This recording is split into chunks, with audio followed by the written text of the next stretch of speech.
comunhão com os nossos irmãos, prestando culto a Ti. Continue recebendo nosso louvor, a nossa adoração, e que nesse momento o Senhor também possa estar abençoando Alex, na palavra que ele irá ministrar, que de todas as formas o Teu Espírito Santo possa estar falando através dele para a Tua igreja. Que também estejamos com o nosso coração aberto, os nossos ouvidos, mas principalmente os nossos corações, para ouvir a Tua palavra. É isso que eu te peço e te agradeço no nome de Jesus. Amém. Bom dia, irmãos, graça e paz. Que o Senhor nos abençoe mais uma vez através da sua palavra. Na semana passada eu disse aos irmãos que eu levei essa proposta para o pastor Anderson de fazermos o caminho da Páscoa, de falarmos nessas 3 últimas semanas, ou nessas últimas semanas agora que antecedem a Páscoa, narrativas que falam do amor, do sacrifício de Jesus, o caminho da Páscoa em Jesus. E semana passada eu iniciei esse projeto e eu fui caminhando ali no livro de Marcos, e nós pudemos ali estudar o capítulo de 11, capítulo 10, capítulo 11 de Marcos, né, a entrada triunfal de Jesus ali em Jerusalém. E hoje nós iremos estar falando sobre Marcos capítulo 15. E o meu desejo nessa manhã, eu proponho para os irmãos nessa manhã, a minha proposta nessa manhã, é fazer uma leitura comentada de Marcos capítulo 15, desse processo aí do julgamento de Jesus, e fazer alguns comentários, e no final fazer um fechamento, uma aplicação de tudo que nós lemos e comentamos, tá ok? Nós estamos vindo aí de uma semana, ou de uns dias aí, meio cenário novamente meio que apocalíptico, e as autoridades, eu fico impressionado como elas agora estão se preocupando um pouco mais conosco. A tecnologia, muitas das vezes usada a nosso favor, vem falando dessas chuvas, né? E Deus tem inspirado sempre o homem a nos dar coisas boas por parte da ciência, e o homem pôde ver através do monitoramento essas chuvas torrenciais, essas chuvas que estavam vindo para a região do Rio de Janeiro, que caiu na nossa cidade de uma forma mais branda lá em Petrópolis, para cá para baixo um pouquinho. Forte. Perdão, branda aqui no Rio.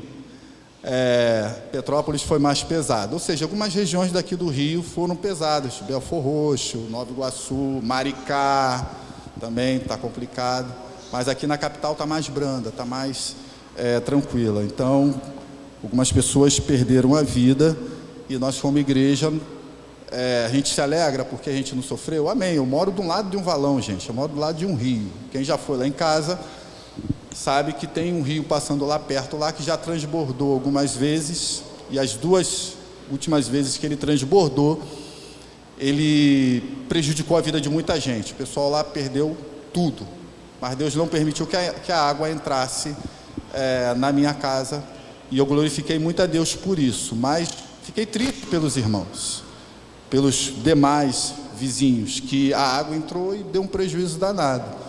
E eu fico triste quando essas chuvas vêm de uma forma muito forte e chega principalmente na região serrana e faz o estrago que faz, e as pessoas perdem as suas vidas, perdem o seu lar, os seus bens que há tantos anos vêm construindo, e de uma noite para outra a chuva vem e tira tudo isso. Mas louvado seja Deus, porque dessa forma agora foi diferente. Vimos as autoridades passando alerta: olha, não sai de casa, só se deslocam realmente se há necessidade. Ponto facultativo em alguns órgãos públicos, cuidado com os locais que enchem, começam a levantar logo os móveis. É assim, lá em casa eu fico nessa expectativa, eu já fico pensando no que eu tenho que fazer lá, caso a água venha com mais volume e entre dentro da nossa casa. Mas, graças a Deus, devido a essas prevenções, dessas orientações, muitas pessoas conseguiram se salvar e salvaguardar também os seus bens. Então, querido, deixando de lado esse adendo, eu gostaria de fazer com vocês essa leitura e fazer um comentário desse livro de Marcos, capítulo 15. Então, a gente tem que entender uma coisa, que o objetivo de Jesus, nesse caminho da Páscoa, rumar para Jerusalém, pois lá era o lugar da paixão. Jerusalém era o lugar onde ele entra triunfalmente. Jerusalém é o lugar que ele é humilhado, é o lugar onde ele é morto. Jerusalém é o lugar onde ele é glorificado na ressurreição. No capítulo 10 em diante, ele passa por Betfagé, passa por Betânia, até que ele entra em Jerusalém e passa por vários problemas. E esses problemas estão relacionados com quem? Com o povo. Estou dando aqui um resumo paralelo aqui, mais ou menos desse livro de Marcos. As pessoas que Jesus curou, expulsou os demônios, os que estavam mortos e foram ressuscitados, essas pessoas começam a divulgar, a comentar, a anunciar os feitos de Jesus. Esses comentários chegam aos ouvidos dos principais sacerdotes, das autoridades judaicas, que ficam com inveja. Eles ficam com inveja por conta do nome de Jesus, por conta de Jesus estar fazendo esses sinais, esses milagres ali na região, e eles se aproveitavam disso, do que o povo pagava para receber a bênção. Jesus fazia tudo isso de graça e fazia mesmo. As autoridades judaicas que ouviram que Jesus fazia milagres, agora viram que Jesus fez milagres. Eles ouviram e depois passaram a ver que realmente Jesus fez milagres. E muitos desses milagres acontecem dentro do templo, Ou seja, incomodando as autoridades judaicas. Um outro problema, os romanos recebem uma denúncia. Nós vimos aí nas narrativas dos evangelhos, principalmente o de Marcos, que é a minha referência, que os romanos recebem uma denúncia do comportamento de Jesus. Essa denúncia, que Jesus destruiria o templo, lembra? Vocês lembram que Jesus, caminhando com os discípulos, ele chega e fala, os discípulos ficam maravilhados com as construções, com o templo, ele chega e fala, olha, não ficará pedra sobre pedra, o templo vai ser destruído em 3 dias, ele será reerguido, mas Jesus estava falando da sua morte. Então, a denúncia de que Jesus, ele destruiria o templo, isso incomoda bastante também. O templo de Jerusalém era uma espécie de cabide de emprego para sacerdotes. Os sacerdotes trabalhavam no templo, o templo era para eles uma empresa, mas para muitos era um cabide também de emprego. Havia corrupção no templo, então essas pessoas ficam incomodadas de que ele vai destruir o templo. O templo, em 3 dias, Jesus diz que edificaria-o também. As pessoas começam a se incomodar, as autoridades religiosas começam a se incomodar com isso, e para piorar a situação, as pessoas agora começam a chamar Jesus de quê? De Rei dos Judeus. Só que aí Jesus entra em Jerusalém e as pessoas começam a chamá-lo de Rei dos Judeus. Só que Rei dos Judeus naquela época era César, e o sub-rei Herodes, e o administrador daquela região chamava-se Pilatos. Depois da última ceia, uma turma prende Jesus, nós vamos lá para a ceia, Jesus fica na frente de Pilatos, que inicia um inquérito contra Jesus, um julgamento contra Jesus. O julgamento de Jesus começa de madrugada, só que de madrugada esse julgamento ele não tem valor segundo a tradição judaica, o valor do julgamento dos judeus não tem validade. O Sinédrio, que tem o poder de julgar, julga de madrugada, então foi um julgamento ilegal, injusto, mas de madrugada esse julgamento ele não tem valor. O Sinédrio diz que o julgamento deve ser feito de dia e o faz de madrugada, ou seja, então ele acaba perdendo um pouco do seu valor, mas isso foi a injustiça, uma das injustiças pelas quais Jesus sofreu. Então, querido, diante desse panorama, eu gostaria que você olhasse aqui para o texto de Marcos, capítulo 15. Mas agora vamos orar. Deus, em nome de Jesus, nós te agradecemos pela oportunidade de poder meditar na tua palavra, de fazer esse percurso da Páscoa, de uma nova vida em Cristo, de uma ressurreição, de um novo ser, de um novo homem, de uma nova criatura que somos, o porquê desse amor tão grande por nós. Abra nossa mente para o entendimento e nos abençoe, em nome de Jesus. Abençoe tua palavra, amém. Queridos, Marcos capítulo 15, verso 1 diz o seguinte: logo pela manhã os principais sacerdotes entraram em conselho com os anciãos, os escribas e todo o sinédrio, e amarrando Jesus, levaram-no entregue a Pilatos. Então, Pilatos foi motivado, a interrogar Jesus. Então Jesus foi levado pelo sinédrio e motivaram os principais sacerdotes, motivaram Pilatos a interrogar Jesus.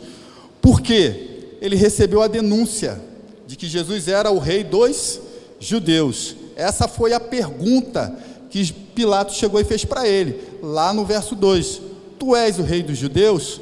E o que Jesus chega e responde? Ele chega e responde, Jesus chega, tu é que dizes. Ou seja, como se ele estivesse falando, eu não vou gerar prova contra si mesmo. Aí eu estava pensando, essa semana eu estava falando com a Silvana sobre algumas coisas que eu vejo na Bíblia, algumas leis que surgiram hoje, e a gente olha para a Bíblia, olha para as leis romanas, e a gente vê de onde mais ou menos essas ideias saíram, essa coisa de você não falar para não gerar prova contra si mesmo. Então esse sentimento de Jesus, ele chega e fala, você é que dizes, para não gerar justamente prova contra si mesmo. Em Marcos capítulo 15, verso 4, diz o seguinte: então Pilatos entrou, tornou a perguntar, você não vai responder nada? Veja quantas acusações fazem contra você. Pilatos, querido, ele não estava preocupado se Jesus fazia milagres. Pilatos não estava preocupado se Jesus ressuscitou os mortos.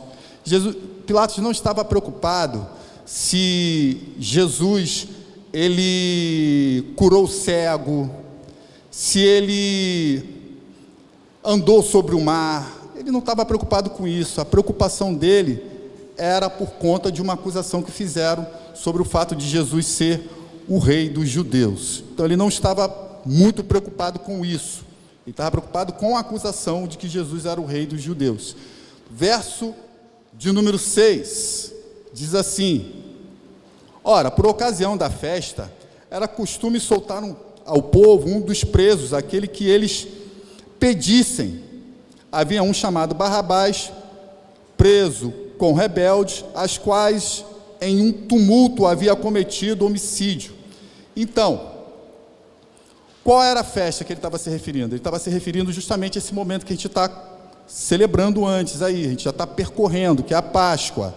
E o que eu falei sobre a Páscoa na semana passada?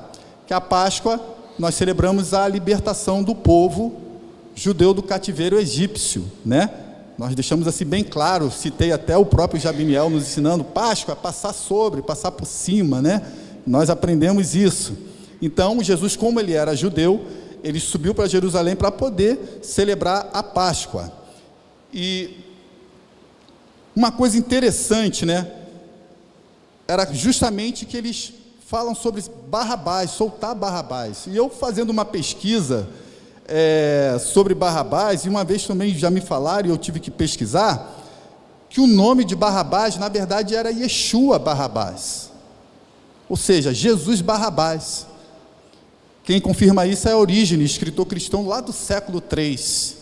E para você ver, tinha então dois Jesus ali presos, um malfeitor e um outro pacificador. Tinha um criminoso que as pessoas estavam pedindo para ser solto, e tinha um pacificador, um que não queria guerra, que não era um armamentista, mas sim um cara da paz, que as pessoas pediu para crucificar. E uma coisa também muito interessante, que, olha só que interessante, Barrabás era um homem que se levantou contra o império, entrou contra o império, arrumou seguidores para lutar contra o império de forma armada, matou alguém, ou seja, cometeu um homicídio. Jesus, ele evitou um homicídio, ou seja, lembra que eu falei da semana passada de Pedro, quando eles saíram lá da ceia, e Judas veio ali com aquele comboio ali para poder prender Jesus junto com as autoridades e com os soldados? E o que Pedro faz? Pedro chega, desembainha a espada, ele tenta acertar um dos oficiais, mas o camarada dá uma esquivada, acertou a orelha, e o cara não morreu. Jesus chegou e restaurou a orelha de Malco. Então Jesus, ele evita um homicídio. Então Jesus não era o camarada da arma, não era o camarada de chegar e, se fosse hoje, matar as pessoas. Não, peraí, eu sou o cara da paz, meu amigo. A minha guerra não é dessa forma, não, meu reino não é desse mundo, não é com espada, não é com força. Senão eu oraria, pedir para o meu pai para que ele mandasse anjos, uma legião de anjos aqui para nos salvar, para nos guardar, para me livrar. Guarda essa espada, Pedro. No verso de número 8, 9 e 10, diz assim o texto: vindo a multidão, começou a pedir que Pilatos lhe fizesse o que era de costume, e Pilatos lhe respondeu dizendo: vocês querem que eu lhe solte o rei dos judeus? Pois ele bem percebia que era por inveja que os principais sacerdotes lhe haviam entregado Jesus. Ou seja, qual foi o motivo que Pilatos viu na acusação de Jesus? Pilatos viu inveja por parte dos sacerdotes. Ele vê uma inveja por parte daqueles homens. Versos do 11 ao 12. Mas os principais sacerdotes incitaram a multidão no sentido de que lhes saltassem de preferência a Barrabás, e Pilatos lhe perguntou: o que então vocês querem que eu faça com este a quem vocês chamam rei dos judeus? E eles respondem: crucifica-o. Percebe-se então no texto que Pilatos não é flor que se cheira. Então, muitas das vezes desenhamos um Pilatos até um pouco bonzinho, inocente, né? Quando ele faz ali as perguntas, depois quer lavar as mãos, tirando de si toda a responsabilidade, todas as culpas, dando assim um ar de inocente por conta do sangue de Jesus. Mas não, ele não era nada bonzinho, né? Pilatos dá essa pinta, mas ele não é nada disso em seu julgamento. Mas Pilatos, na verdade, é um debochado. Na verdade, ele era um debochado. Pilatos é um debochado, escarnecedor e sem piedade. Pilatos fica o tempo todo fazendo a mesma pergunta para Jesus, para querer incriminá-lo. Então ele perguntava se Jesus era o rei dos judeus o tempo todo. Jesus confessando que era rei dos judeus, ele estaria materializando então um crime. Marcos capítulo 15, verso do 13, 14 e 15, diz o seguinte: eles gritavam: crucifique-o. Mas Pilatos lhe disse: que mal fez ele? Porém eles gritavam cada vez mais: crucifique-o. Então Pilatos, querendo contentar a multidão, lhe soltou Barrabás, e depois de mandar açoitar Jesus, entregou-o para ser crucificado. O interessante nessa passagem é que Pilatos, no momento, não quer que ele seja condenado a princípio, mas que Jesus sofresse. Pois se Pilatos não achou mal algum em Jesus, por que então as chibatadas? Por que então Pilatos queria agravar a situação? Isso é uma característica de quem não era bom. No versos 16, verso 17. Então essa ideia de Pilatos ser um camarada bom, pegou leve, não cola aqui no texto. 16, 17.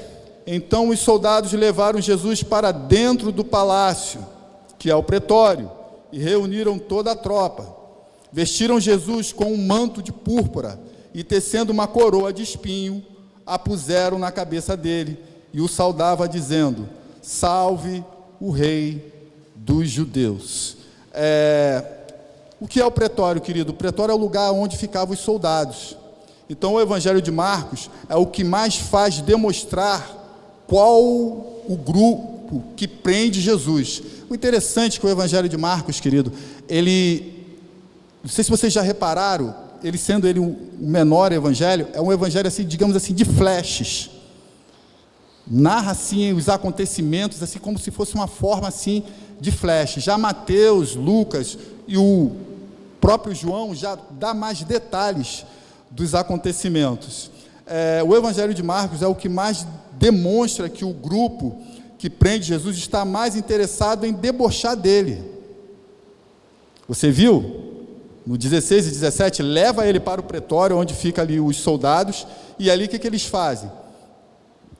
Eles colocam aquela veste real, de púrpura ali, vermelha, colocam uma coroa sobre a cabeça dele, e os soldados chegam ali na frente dele, e se curva: Salve, Rei dos Judeus. Eu acho que aqueles soldados talvez tivessem a vontade de chegar e zombar de César, mas eles não tinham poder para isso, porque se eles fizessem isso, o camarada César cortava, ou então o governador daquela região ali degolava eles. Então a oportunidade que eles tinham de debochar do imperador, eles aproveitaram ali Jesus. Se ele é o rei, eu posso debochar. Se ele é um criminoso, está se dizendo o rei, então vou debochar dele. Então colocaram aquela roupa e começaram a debochar dele. Deram um caniço, e com aquele caniço, querido, eles pegavam e batiam na cabeça dele, eles cuspiram na cara dele, e diziam de forma debochada: Salve, Rei dos Judeus, salve, Rei dos Judeus. Já parou para imaginar, se você de repente for condenado por um crime que você não cometeu, e as pessoas chegarem e ficar debochando desse crime, e você ali, sem saber o que fazer, ou então é tanta dor que você não consegue se manifestar, porque Jesus ele foi torturado, e depois colocaram aquela roupa nele, bateram nele, colocaram aquela roupa, e depois continuaram ali aquela sessão de tortura. É mais ou menos isso. Então eles tinham essa vontade de debochar de Jesus. Então a cor púrpura é o símbolo da realeza, não é o que os soldados achavam de Jesus, eles não achavam que Jesus era da realeza, mas eles colocaram essa roupa. Mas o desejo que os soldados tinham era de zombar de Jesus. Puseram nele uma coroa de espinho, mas essa coroa de espinho é sinal de zombaria também, e de dor por conta dos espinhos. O versos 18 e 19 diz o seguinte: E o saudavam, dizendo: Salve o Rei dos Judeus. Batiam na cabeça dele com um caniço, cuspiam nele e, pondo-se de joelhos, o adoravam. Fizeram-lhe então um teatro de deboche, né? Na verdade, os soldados, quando colocaram essa roupa, essa coroa, eles fizeram um teatro de deboche contra Jesus, escarnecendo, né? Colocaram-lhe uma roupa de rei, uma coroa de rei, colocaram-lhe súditos, né? Os próprios soldados ali debochando, ali se curvando diante dele, mas batiam em sua cabeça com um caniço e cuspiam e diziam: Salve o Rei dos Judeus. Os versos do 20, 21, 22 e 23 diz o seguinte: E obrigaram Simão Cirineu, que passava vindo do campo, pai de Alexandre de Rufo. Esse camarada, ele entra aqui nessa narrativa, mas depois ele some. Eu não sei se esse Rufo aqui é o mesmo que, se eu não me engano, cita lá em Atos. A carregar a cruz de Jesus, e levaram Jesus para o Gólgota, que quer dizer lugar de caveira. Quiseram dar-lhe para beber vinho misturado com mirra, mas Jesus não aceitou. Então o crucificaram e repartiram entre si as suas roupas, e tirando sorte para ver que cada um levaria. Eram 9h da manhã quando o crucificaram. Então, nesse verso de 21, 22 e 23, o texto vem dizendo sobre a questão também da mirra, ele vem dizendo também sobre a questão do vinho que ofereceram para Jesus também nessa narrativa. E uma coisa que me chamou muita atenção, o porquê da mirra, o porquê do vinho ali naquele momento, também da crucificação ali de Jesus. A mirra era um perfume, né? E nós sabemos disso. E segundo a tradição dos reis de Israel, cada rei tinha 3 aromas. Um era mirra, o outro era aloés e o terceiro cheiro era acácia. Mirra, ela caminhou com Jesus aonde? No nascimento dele. E também na sua morte, para poder embalsamar o corpo. Mas por que tem mirra no vinho? Então essa vem a minha curiosidade. Um dos métodos pelas quais a gente aprende lá no seminário é fazer perguntas para o texto. Então, para levar a gente a fazer pesquisas. Mas por que então mirra no vinho? Então, pesquisando, era para que o vinho ficasse com cheiro, ficasse cheiroso, porém para enganar que o vinho era um vinho ruim, estragado. Então eles tinham esse desejo. Olha só o que fizeram com Jesus.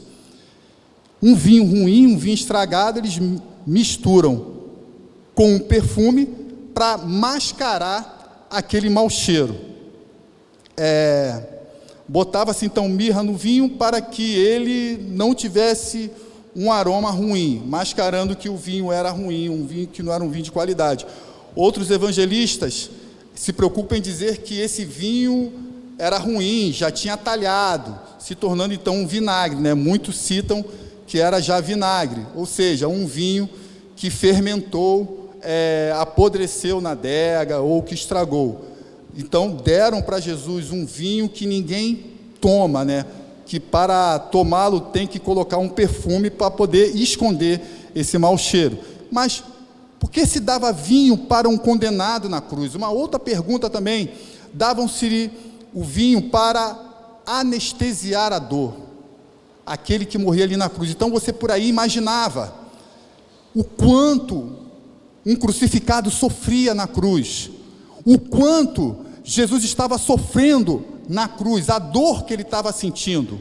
Então teve um soldado ali que usou de misericórdia. Poxa, vou anestesiar a dor dele, vou tentar dar vinho para ele. Só que um dos soldados sente misericórdia dele e tenta dar vinho para ele para anestesiar a sua dor. Mas também foi impedido de fazer isso. E até alguns textos, em alguns filmes, essa esponja com vinho chega para Jesus e Jesus cospe, né, esse vinho. Marcos 24 e 25.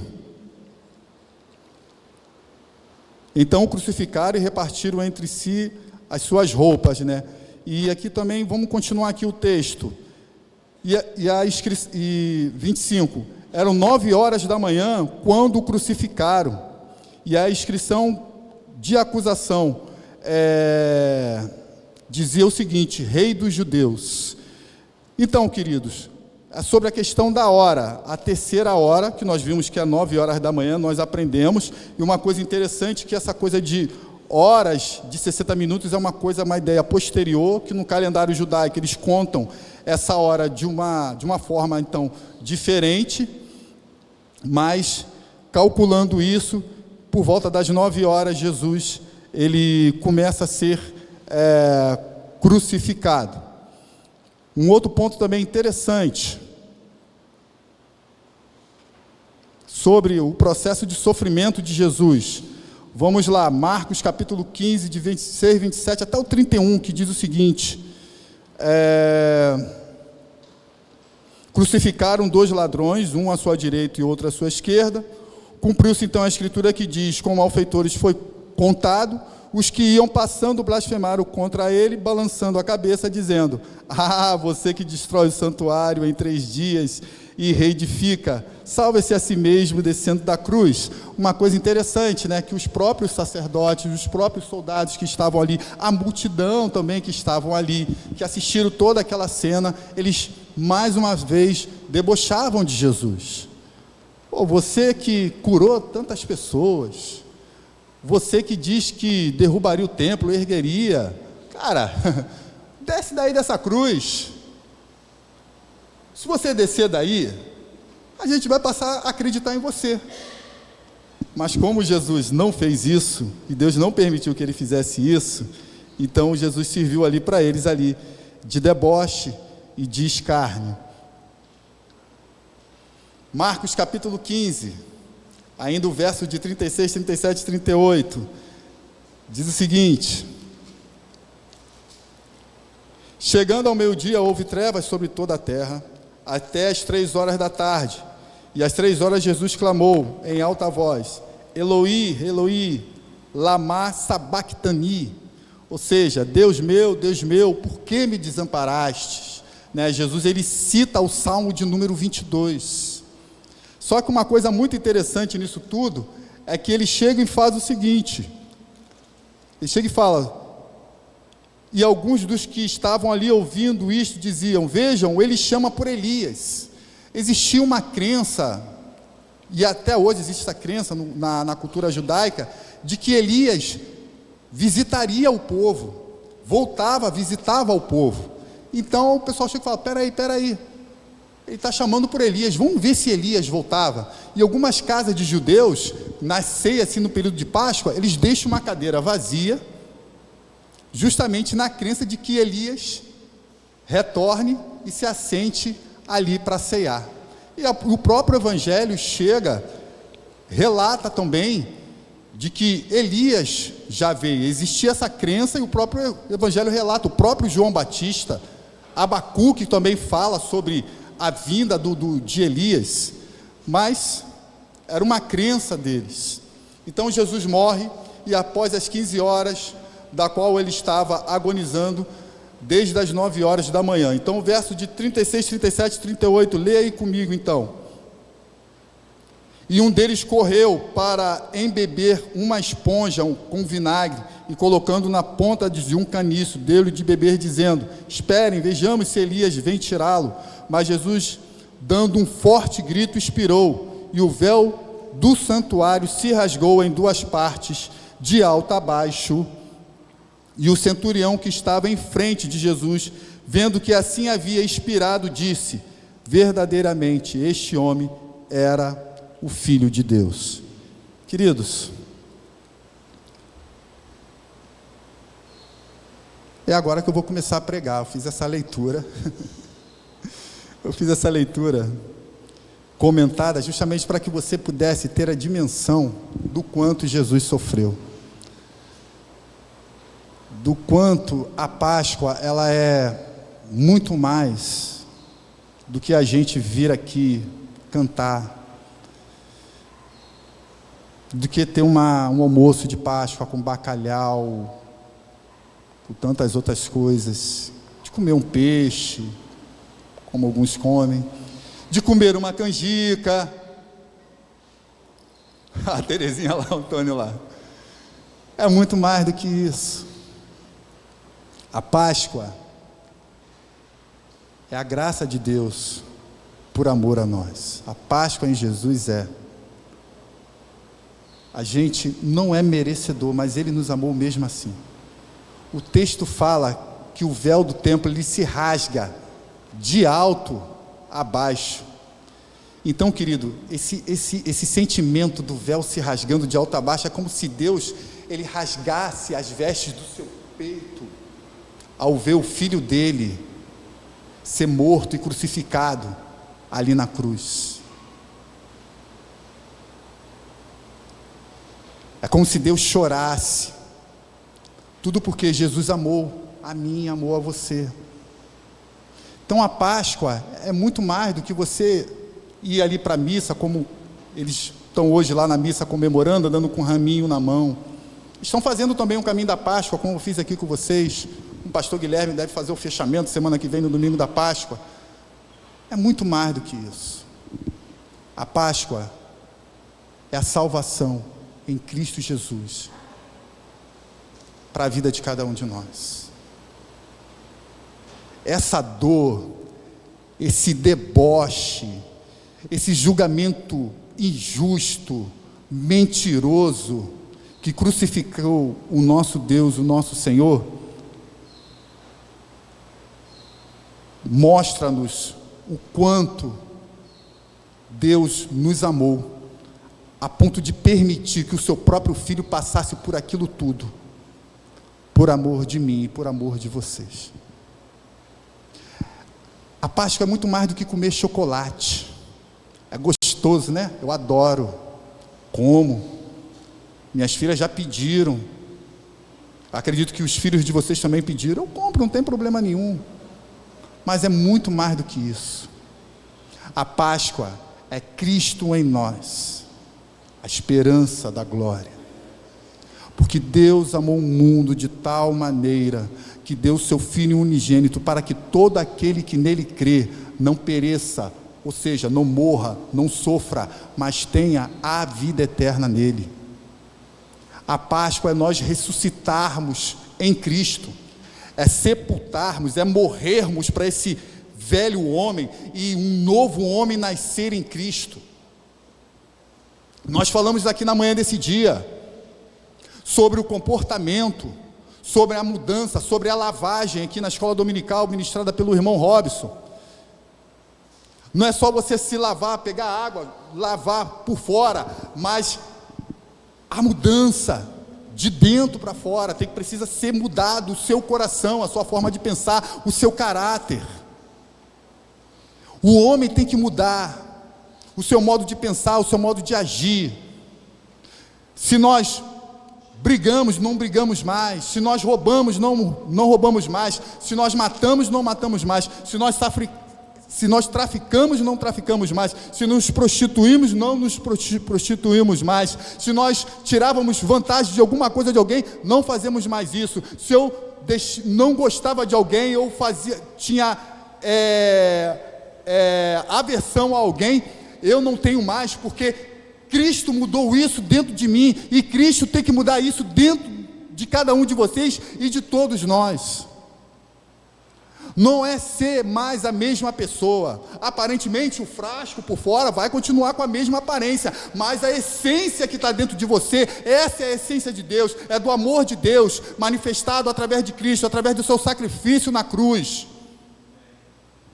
Os chicotes que ele chegou e tomou nas costas, os cuspes que lhe foram projetados, atirados no seu rosto, uma coroa cheia de espinhos que ao fincar na sua cabeça perfurava, furava e sangrava, que doía. Não pensa que Jesus não sentiu dor, não, que ele sentiu porque ele era homem como eu e como você.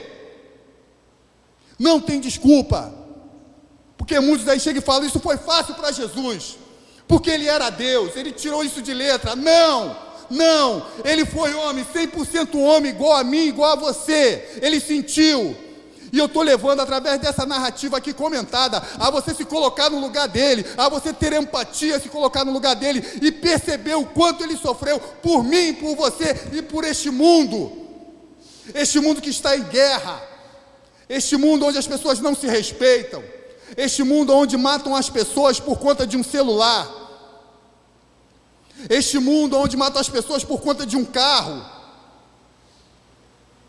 este mundo onde matam as pessoas em troca de poder. Se a verdade do Evangelho não for pregada para essas pessoas, como é que nós mudaremos esse mundo? O sacrifício de Jesus seria em vão. Se nós não entendermos a mensagem da cruz, tudo isso não vai passar, não vai acabar.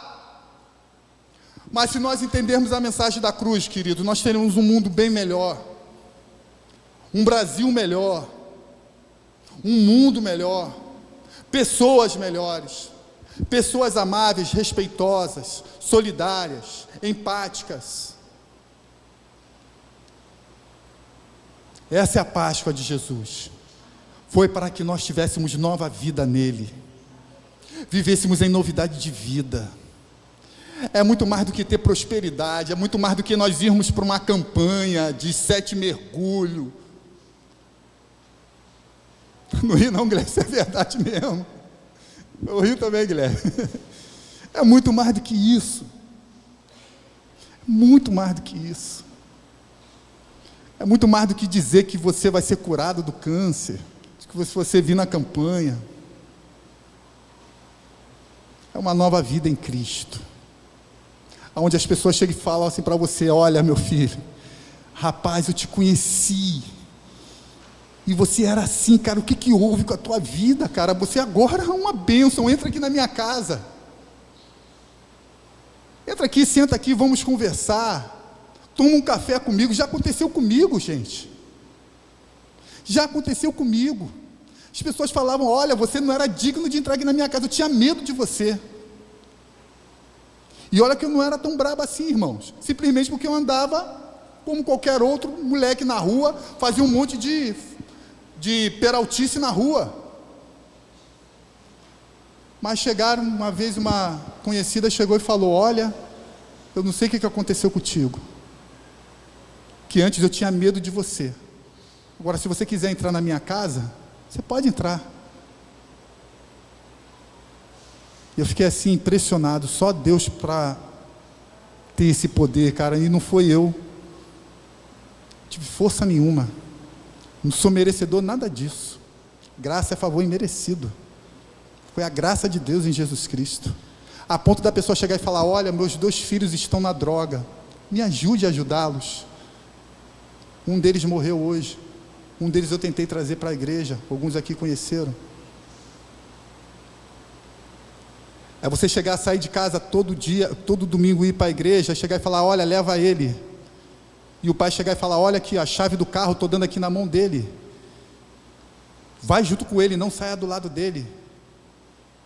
Porque eu quero que ele seja assim, transformado igual você foi.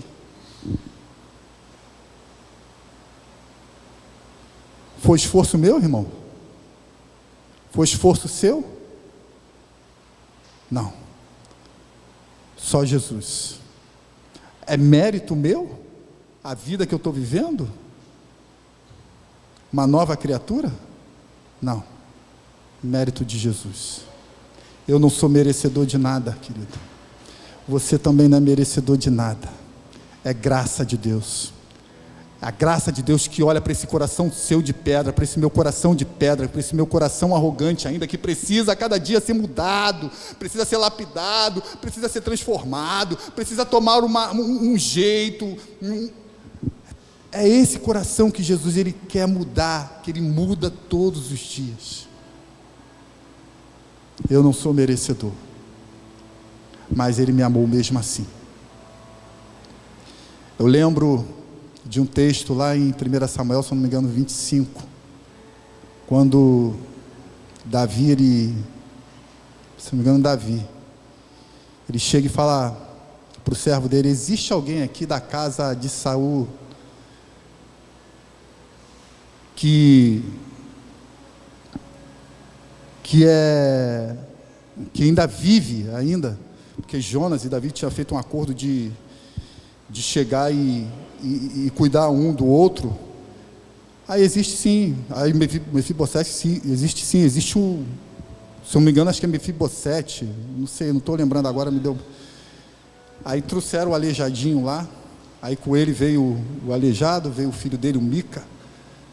Aí ele chega e ainda fala: quem sou eu diante do meu servo? Quem é esse cão morto diante de ser merecedor de estar na presença, sentar à mesa com o meu Senhor? Isso é graça, gente.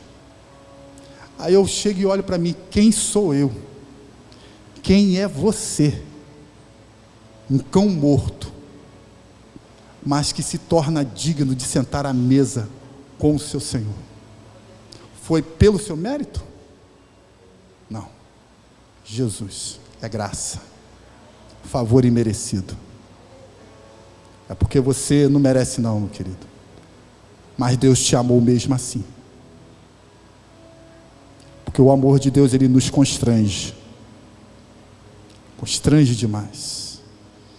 E muitas das vezes, quando eu olho assim os testemunhos das pessoas, as pessoas falando o que fez na vida dela, e ela testemunhando, ganhando almas para Jesus, eu chego e falo: Jesus, tu és tremendo, porque essa vida não valia nada. Na leitura humana de um homem, esse camarada deveria estar preso, morto, enterrado, Mas o Senhor foi lá, tirou-lhe do império das trevas e trouxe para o seu reino do seu amor e fez dele uma nova criatura em Cristo Jesus. É o sacrifício de Jesus que muda a vida dos homens.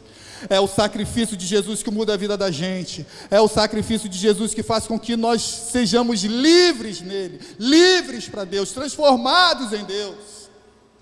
É o sacrifício de Jesus que nos permite assentar à mesa com Ele, de partir o pão, de estar em comunhão, de sair por essas ruas e poder falar que só Deus é Senhor, que só Jesus é o Senhor, que só Jesus salva, que só Ele liberta, que só Ele dá vida e vida em abundância.